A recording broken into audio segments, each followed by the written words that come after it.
one and all, to the Revolutionary Wrestling Podcast for our review of AEW Revolution. I am the devilishly handsome outlaw himself, your king of extreme, and now the five-time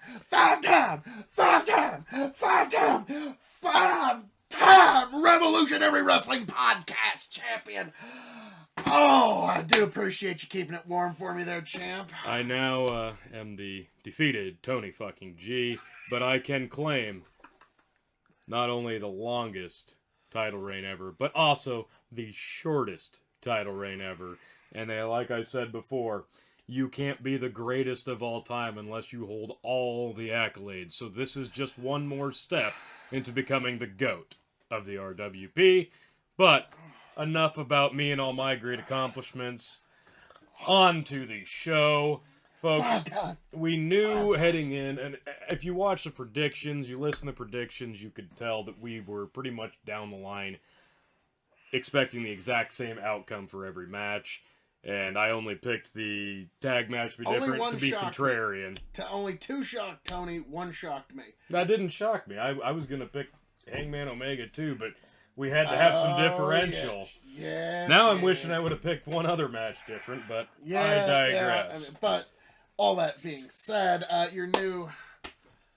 Oh, man. Congratulations, but it's not really going to be there that long because we have Elimination Chamber coming up in a week. So. Oh, I'm going to be going into WrestleMania champion like I was last year. You won't be, and it's okay. But let's get into this. Let's get into this event. So first matchup, Dustin Rhodes, Jake Hager. As Phil's mentioned before, he's got an impressive MMA-ish record. It's 2-0 in the Lions Pit. All right, we'll take that. This match had some pretty methodical pacing. You had, a couple of guys who've been around the block a while. A lot of years between the two, obviously. But, I don't know. This had, for me, it had a bit of a spot match type feel. It was the opener of the main card. I liked this match, actually. I did too. It had told a good story. I liked the, Jake Hager comes in with the really, overly long public wife kiss, which is to a lot of people. More on that later. Later. Wait, before we get to that, I hated Dustin's face makeup for this. He looked like... It made sense, though. No, he looked like old Demon Balor. I didn't love that. Demon Dusty? Okay. So, I don't know, yeah, so Hager's getting coached by his wife. I don't know why they chose to do this spot. It's not 1997 anymore, or 98, and he blocks the slap from the wife, and he embraces her in a loving, rapey kiss. I mean, that's what it is. So I did think, wow, it's 1999 all over. Exactly. It's not, but... Well, it was awkward. Dustin has one of the best power slams in the business. It's just so seamless. Hager did a solid gut wrench powerbomb. I liked that. Referee Aubrey saw a groin kick followed by an awful Canadian destroyer. This is going to be a theme throughout the entire show. The ref is absolutely a Canadian destroyer. Whatever the hell you want to call it. That's what it was. It's AEW's version of the Sunset Flip, basically. It's a flipping pile driver. It's a Canadian destroyer. And apparently everybody can do it. From the Rock and Roll Express at 90 years old to Gold Dustin Rhodes. But the main point I'm making here is the referee sees a groin kick and does nothing about it. And this is the theme for the entirety of the show. The refs are completely buried. The rules don't matter. It's like, whose line is it anyway? You can do whatever you want unless it means something to the script. Drew Carey thinks it's cool. All right, we'll let it go. Yeah, then Hager's low blow was barely better. Sleeper hold finish.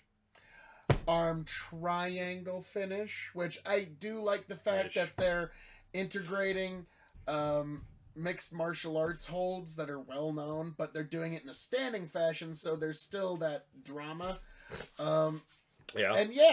Jake Hager has finished somebody in the Lion's Den with that exact hold. That's fair. What do you give it? I enjoyed it a lot more up until that point. It's not like I disagree with how he finished the match. It was just the actual events of the finish. It kind of tapered off towards the end a bit, especially the ref getting buried. That always takes me out of a bit. I would have rated it higher, but like I said, the end took me a bit out of it. It's a 3-star. I disagree. I actually liked it. I thought it told an interesting story. It did. I love when the Excuse me. Yeah, there was a lot of hooey on the ringside. Oh, yeah. But I loved it, and oh god, when the was it this match or was it a later match when the ref ejects them? Like the guys they're ejecting sell it like they just got shot in the heart. I think you're thinking of the main event. Oh, maybe. Yeah. But, there was a couple of ref kickouts. Well, yeah, there's so much ref nonsense through this entire ref show. Hooey, but it gets convoluted. I gave this one 3.25. I was leaning that way, and then the ending. I liked it.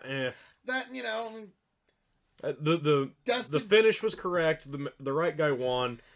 I don't know. It lost a lot of momentum for me at the end. Simple as that.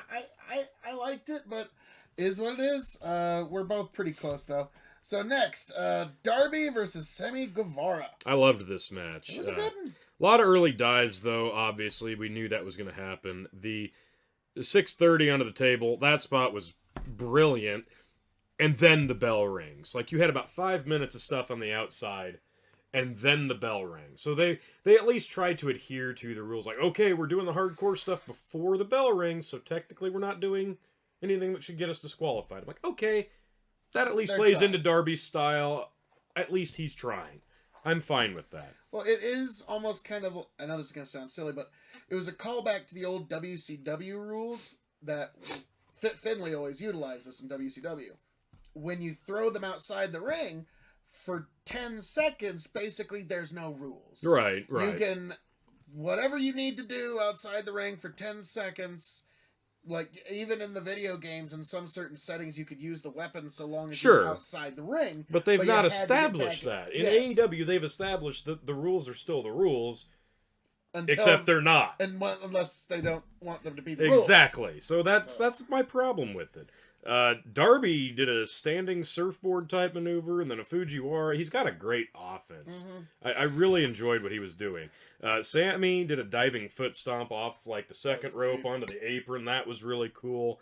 The flipping sunset bomb to Guevara was really nice. I liked that better than what Dustin was doing in the previous match. And I just gotta say, in the beginning, the visual of Darby on the skateboard coming down the ramp with the coat and everything, like visually, it was compelling visual. Yep. I liked it. I think he's got something there. Like it did have kind of a, normally if anybody else were to come down on a skateboard, I wouldn't be into it. It'd be too juvenile. But he's got the right look. Yeah, it makes it work, and it looked almost creepy. Yeah. We've got to talk about your favorite move in all wrestling. Oh, yeah. Of course, the Tope Suicida, or so they call it in AEW, because it needs a more moronic name than Suicide Dive, where the feet get hung up on the ropes, which you always expect, and they did in this match. Yep, and Darby hit hard on the ground. I was kind of worried about that one, and Tony always talks about every time he sees those. He hates seeing those between the ropes moves because he's afraid of seeing exactly what we saw. Yeah. Now, Darby has a death wish. He does. So I guess you can let it slide with him. Yeah, I mean, I suppose it's okay. Like, it's Darby. He wants to die. Yeah. So, other than that nonsense, they hit a Spanish fly. That was really good. Obviously showing off both their athleticism sets. That Spanish fly. That was nice. Sick.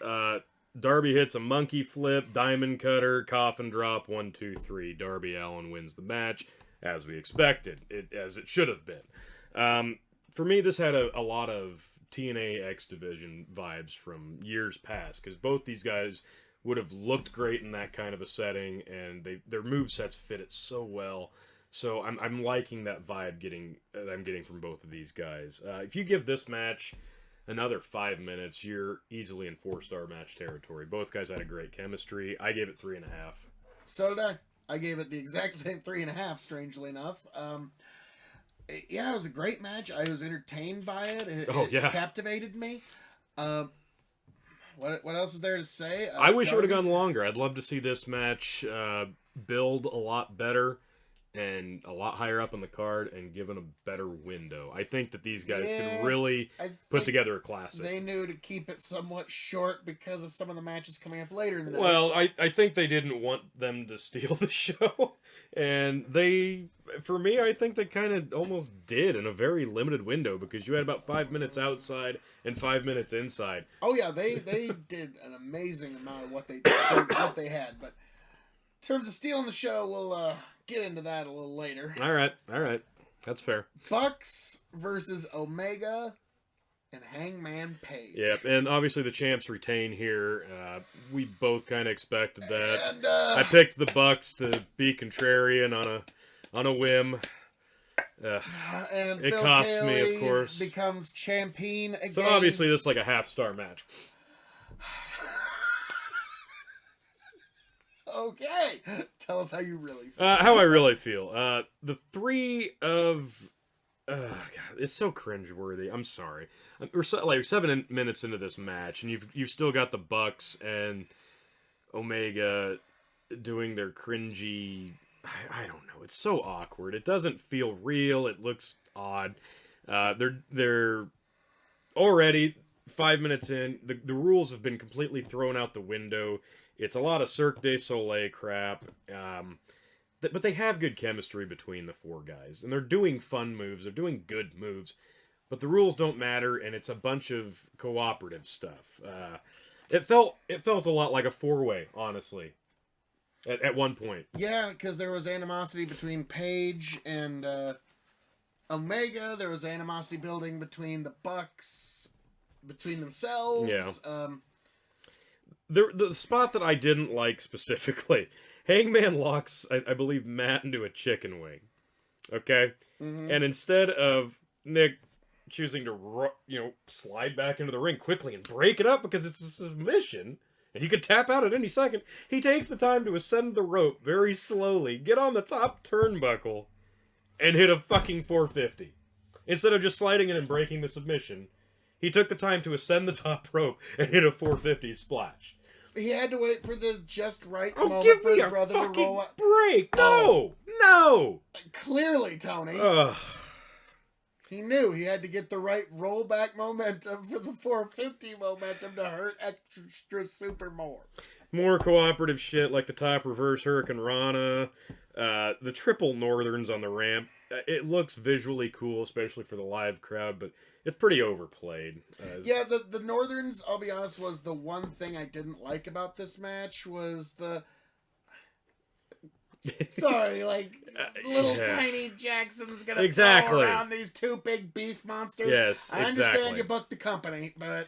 Well, no, and not just that, but in the ring while that's happening, the ref you can see doing this visually with his hands, pointing at people and chewing them out and telling them you need to do this shit, but he's not enforcing the fucking count.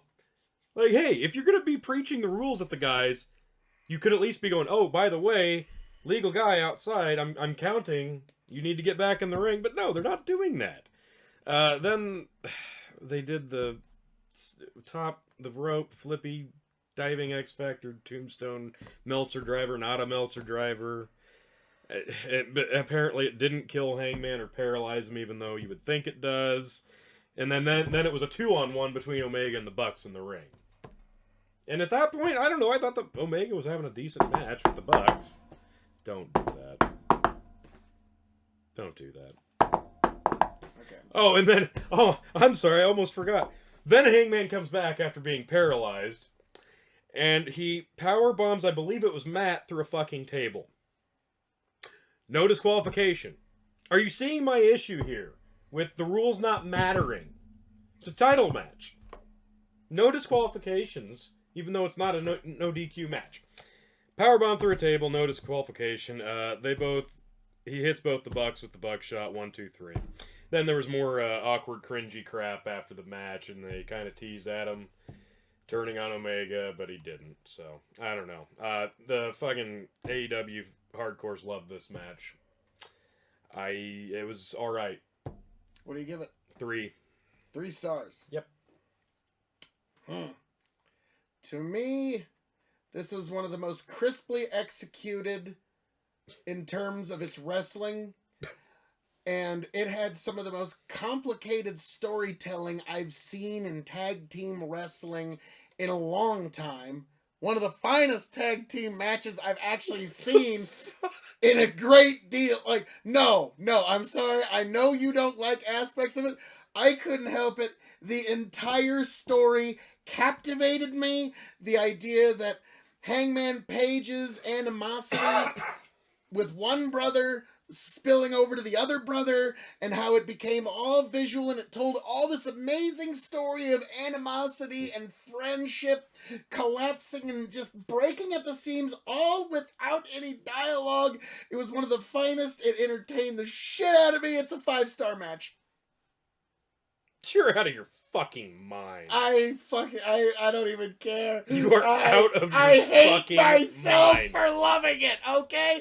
No. I hate myself for giving it 5 stars, but I'm giving it 5 stars. remotely come close to agreeing with that. Oh, like, man. the story itself is fine. I get, like, the animosity between 3 of them versus 1 and 2 of them. I get that. That's fine. It's a story. The story's great. The guys telling it suck at telling it. The Bucks suck at telling the story. Omega's barely better. Hangman is doing a great job in his role because he has to act like a drunken asshole. So, he's like, Shocker, the guy that actually has to emote, is doing a good job he's emoting. like Johnny Depp in Black Mass, where Johnny Depp's just like putting 200% into it, and everybody else like floating at 80. But no, not in this match. If you don't, even Kenny Omega was on point. If you don't care about rules or legal guys being in the ring or disqualifications not mattering, or guys not filling their role out the way they should to tell the story properly, then yeah, sure, I can see why this would be a 5-star Cirque du Soleil dive fest. It was, but for me, a purist, it was a 3-star tag team match. It was good. It was good. It was not a 5-star match. Thoroughly entertained. That's Are great. you not entertained? Like Not as much as you. I can't. Stars. Give me a fucking break.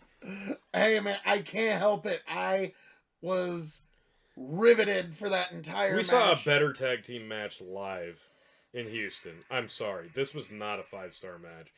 No matter what the AEW hardcores want you to believe, this was not a 5-star match. There was a lot of... like, everything was crisp. Because of course it is. We're going to have to go back and watch that one on the film presentation to give it... because, yes, live. We're like, oh my god, this is the greatest... But this one...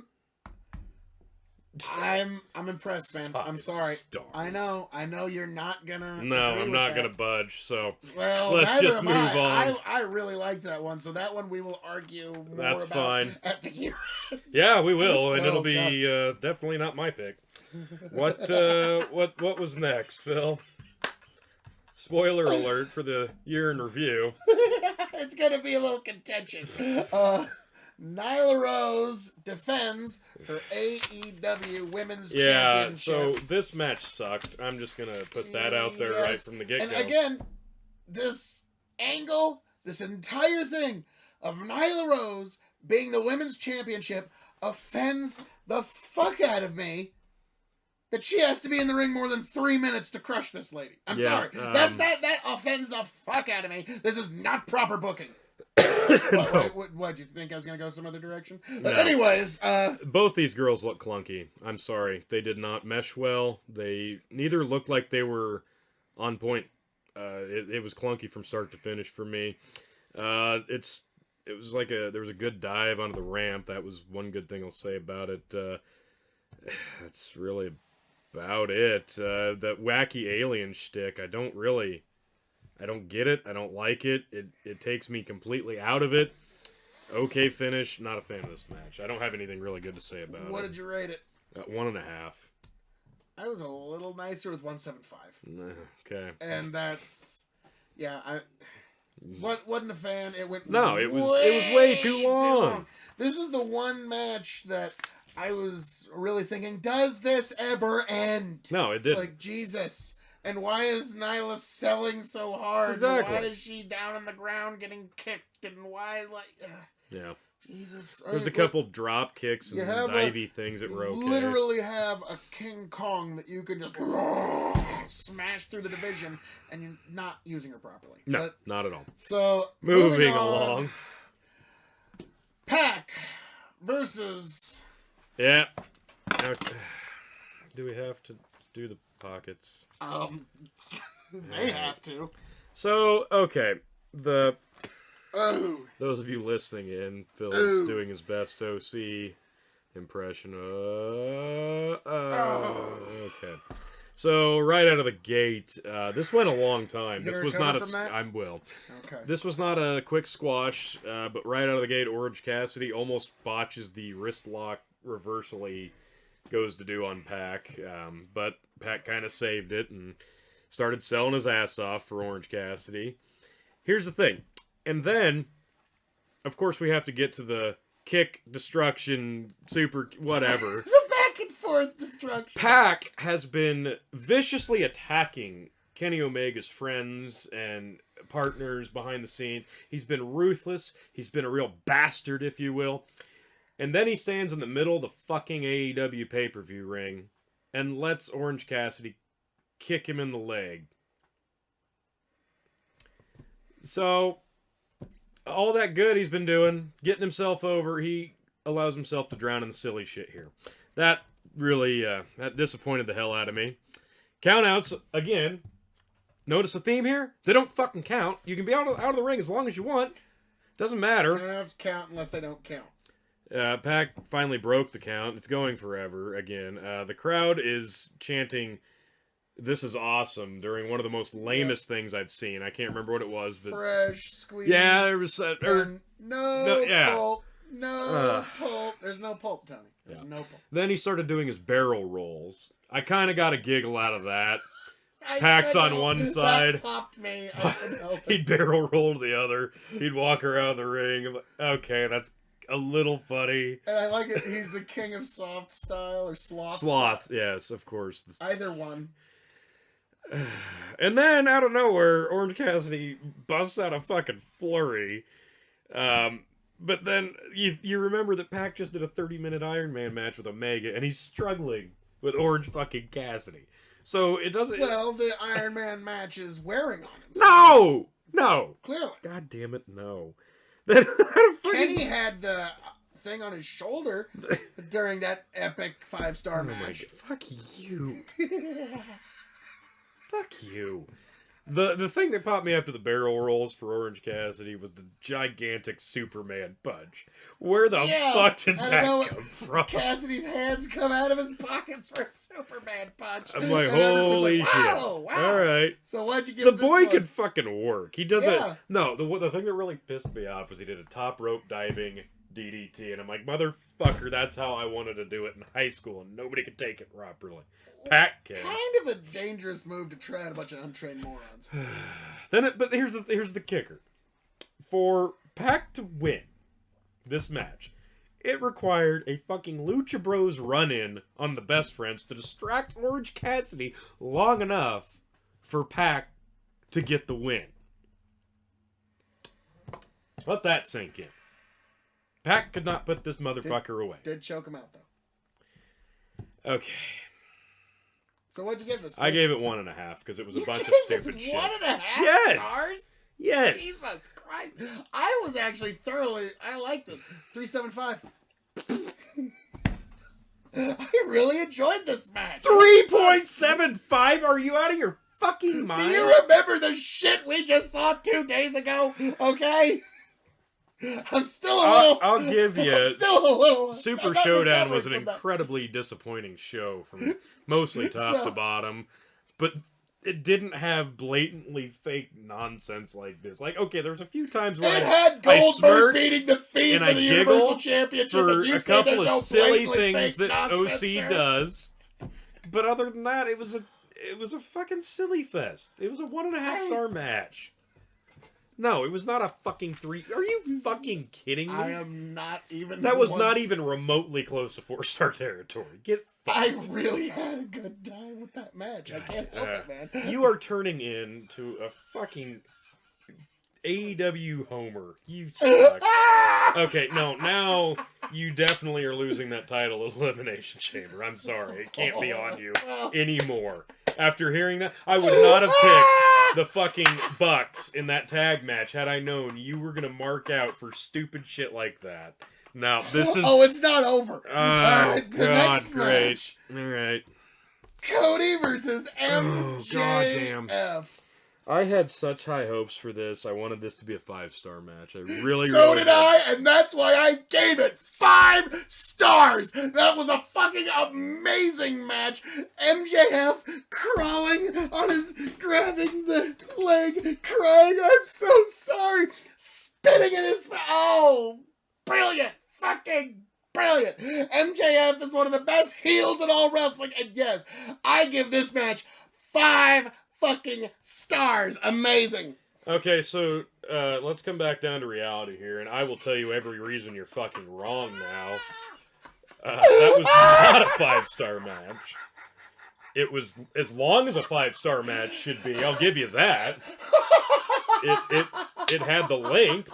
That's about the only reason. MJF's heel work. MJF's heel work alone was 5-star worthy, but it always is. That's a given. Cody's actually Cody's face work was not up to par on this evening. I'm sorry, it wasn't. Right out of the gate. Not a fan of the tattoo. No, the tattoo sucks. It would have been a 5.5 without it. But... Do you know what sucks more than his tattoo? Oh no. His live band. That was terrible. Oh yeah, that was bad. That was, my God. They don't need those guys back No, in. that was horrible. Like, Did you know? He's got one of the best fucking entrance musics today, and they do it live, and that sucked. MJL. Okay. Maxwell Jacob Freeman, sir. So, right away, he goes out of the ring, and he's just standing there on the other side of the crowd. Brilliant. The bell's rung. The match is going. Mm-hmm. No count out. Again, we're just not going to count him out because we just don't do that. Because he's stirring the pot in the No, crowd. this is fucking stupid. Either do it or don't even have a ref. I'm sorry. We're at this point in the show where I'm just like, what are we doing here? We don't need a ref. Can we just go to ECW rules? Because this is fucking stupid. We're tiptoeing around it.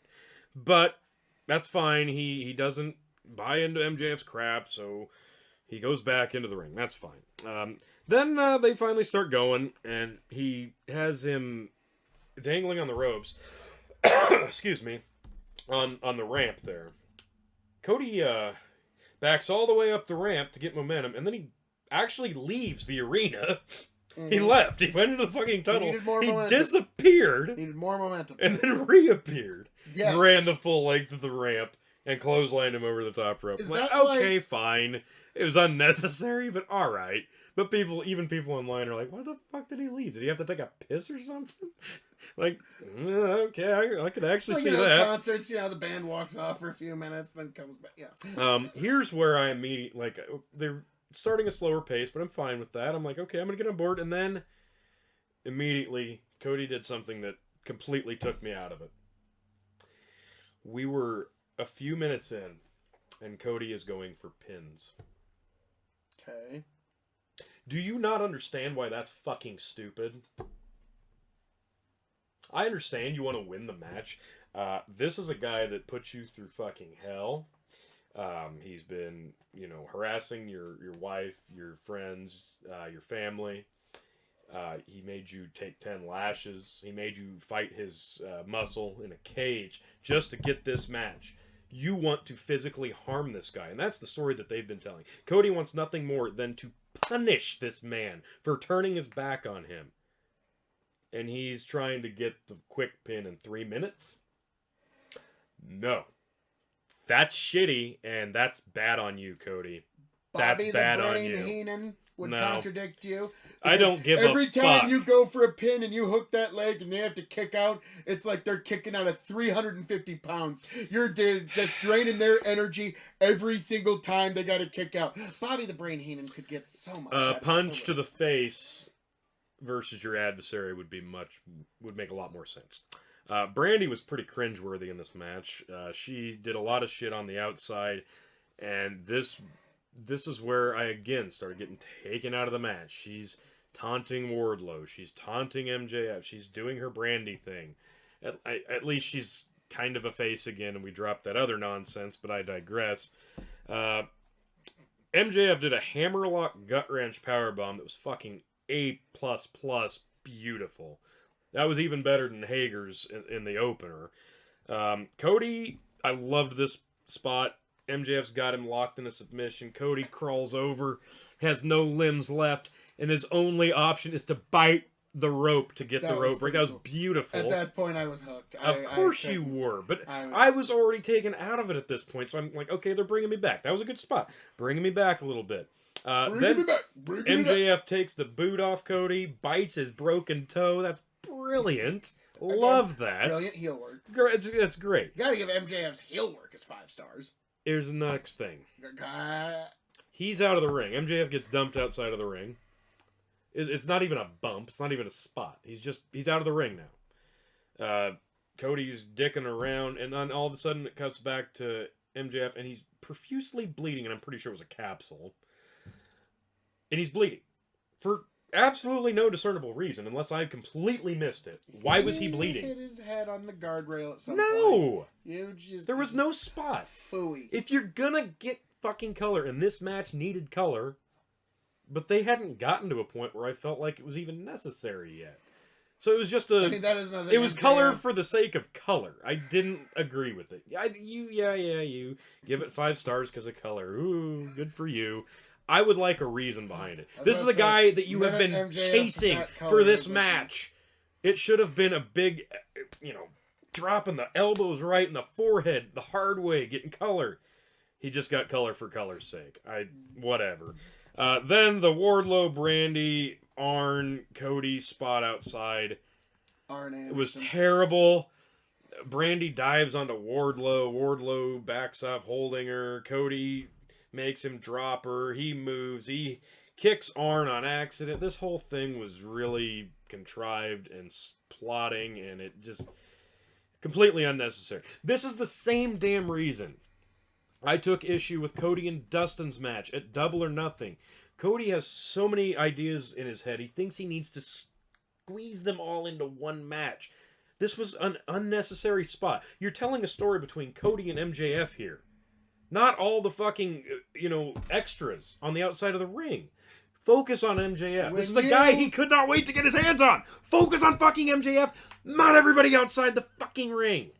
When you fight Cody, you take on the whole Nightmare family. Shut the fuck up. More worthless ref spots where the belt comes off, he hits MJF, then he's like, don't do it again. Let me do it one more time. Okay, do it one more time. All right. Whip. You. What the fuck? You crazy and kids. then the finish was... That one did get... I knew you were going to shit all over that. I couldn't help it. And I was at my house watching like... He got him with the bat. Yeah. Then the finish was just okay. Obviously, the right man won. Maxwell. So this Jacob Freeman, after some brilliant heel work. I mean, just some of the most brilliant heel work This was I've seen a in really decades. good match. I enjoyed it. It was a 3.5 star match. But for all the plotting reasons I've just mentioned, that's what was wrong with it, and it was a 3.5 star match. I mean, I'm sorry. I gotta disagree. I mean, Go ahead. You're wrong. Close. You're just off by 1.5 stars. Just need to add another 1.5 stars to it. No. That was incredible storytelling, and really, you're just lucky Cody didn't actually hit the Dusty Elbow. Otherwise, Phil, I saw guys I'd never really watched live perform a month ago on Wrestle Kingdom who told a crisper story with a lot less bullshit happening on the outside. This match deserved every bit of 5 stars, and Cody wanted to do way too much, and they did miss a lot of opportunities. So, I'm sorry. They need another match, and the next one, I think, undoubtedly will be better, because I think Cody's going to look back at this and go, fuck, I think I really... How, I don't know, but yes. Cody's going to look back on this and go, I think I did too much, and I think we missed a lot of chances. So, I'm looking forward to the next installment. this was a 3.5 star for me. I could have gone a little higher, but like I said, a lot of the reasons I mentioned just took me out of the fun of it. Well, Tony, also keep in mind, your predictions come from the basis of someone that's not the current 5-time champion, so clearly my championshipness. Yeah, I gotta take that off of you for good now, because this is just asinine. Moving on to the main event, unless I'm forgetting one now. Didn't quite hit that one. God. Chris Jericho versus Jon Moxley. Yep. This one was a good, serviceable match. Again, let's just get this out of the way. In the crowd, no rules, no countouts. That one I didn't like. I even looked immediately. We are 1 minute and 38 seconds into this match, and they are fighting out in the crowd. That part I didn't like. It makes sense, I guess, for these two guys. The title's on the line, but still, already. Come on, I don't know. It didn't feel right. The timing fell off. It's Jon Mox Bros. What do you? Then want? it was just a ton of brawling after that. They had but my biggest takeaway was the outside interference was fucking stellar, especially right towards the end. They just sell it. Hager like and Ortiz and Santana, they can't stand it. They're being kicked out. While they're doing that, the referee's distracted. Guevara in with the belt. Oh, the big shot to Moxley with the title. That was brilliant. 2, kick out. Surprising kick out. Very, very well done there. But up until that point, there wasn't a lot of great offense back and forth of note. This was a very, very brawl-style match up until that point. And then, after that, we got the big reveal where Moxley pulls up the eye patch, shocks Jericho. From a guy that's had an eye patch reveal himself, I did actually kind of get a kick out of that. What can I say? Jericho's shocked, walks right into the double arm DDT. 1, 2, 3. Moxley has become your new AEW World Heavyweight Champion. That was surprising. None of us ever would have picked that. I like the fact they let him cut an actual promo that he got to say what he wanted to. Yeah, it was a little clunky at the end. Who cares? It was a lot clunky. Do you know why? Why? Anybody who's seen Dean Ambrose on Stone Cold podcast on the WWE Network, that's the exact same quality of promo you're going to get out of him without a script. Everybody wants to piss and moan about scripts. Some guys need a script. Moxley would greatly benefit, at least from maybe not a full-fledged script, but at least an outline. Because when you leave him out, the bullet points, you leave him out there to fucking just flounder. I don't know. He said, "I'm gonna drink some beer and knock back some whiskey." He got me back with that. Which honestly, that would. If I was AEW, I'd be like, boy, it'd be better if we had a beer or whiskey company that was our sponsor. Sure. So he could say, I'm going to knock back this. I'm going to knock back some Jameson tonight, folks. Yep. But, hey, all that being said, what did you give it? Again, it was mostly a brawl for me, so it's hard to rate that on a high wrestling scale. 3.25. I liked it a little more than you, but not as much more. I gave it 3.75. I thought it was serviceable. I liked the ending. I liked the reveal. I liked the fact that we christened Moxley's era and Dean Ambrose, Jon Moxley, whatever you want to call him, gambling on himself. It all paid off. Okay. In the end, it all culminated in They told a good story. Yes. I really liked the story aspect of the match and the build-up. It was really good. And I'm interested to see what they do with Moxley as champion. So it hit all the right things. It was just the match itself felt a bit plodding and a lot of brawling. So I was a little underwhelmed by it. But it was, of course, another 3-star effort from Chris Jericho. Yeah, I was about to say, Chris Jericho, he can have a 3-star match with a broom handle. Yep. So Jon Moxley was able to pull just a little bit more because he also knows what he's doing. But if Chris Jericho's in there doing on-the-job training with whoever he's wrestling, he can still get him to a 3-star match. Yeah, that's fair. I'm curious what he's going to do from here. He's going on. He's got a lot of summer tour dates, so I assume that they're gonna try to build this around Jericho trying to get the title back and then failing, and then Moxley will move on to something probably with Cody. I think that makes sense. That'd be nice. Although I don't know how they're going I to mean, book around the easy booking would be Omega again, but I'm ready for like Moxley, Cody. I think that makes sense. Stop it. Yeah, Cody Moxley would be a good program. I don't know how they book around that. I will never compete for the AEW championship ever again. I figured that easily because they reset the records after the first of the year, so they can pretty much do whatever the fuck they want. I kind of figured that was going to be their way of setting up some sort of U.S. or American championship, and Cody was just going to be Cody's that forever. Just kind of not on board with the mid-card title. Hopefully that changes in the coming months, because I think the crowd's ready for another title in the mix, and a lot of singles guys would really benefit from it. Don't want to become WWE with 24 active well, that's championships. fine. You don't have to do that. That's very easily curbable. So we will see in the coming days and weeks, but as I am known to say, all that being said, Tony, how do you rate this show all in all? I'm going to give this a 3.25 on a show scale. At least a 4-star. At least a 4-star show. I was thoroughly entertained. I really liked 2 matches on this. I really am not liking the fact that I am rating as many Young Bucks matches as high as I am, but I am. Yeah, you've become a mark, and it's really sad. I will pray for you. Well, Tony, let's just say that one way or another, apparently my prediction powers and my finger, which is just right on the very pulse of the wrestling world, folks, it's March 1st. It's March 1st right now. In 7 days, the title comes back home, and I will be a 6-time champion again, because I can't have this now. This is just insanity. 5-time 5-star bullshit rating champion Phil KOE. Oh, I'm Tony fucking G. This has been AEW Revolution. Join us next week for Elimination Chamber. Subscribe, folks. Catch you around.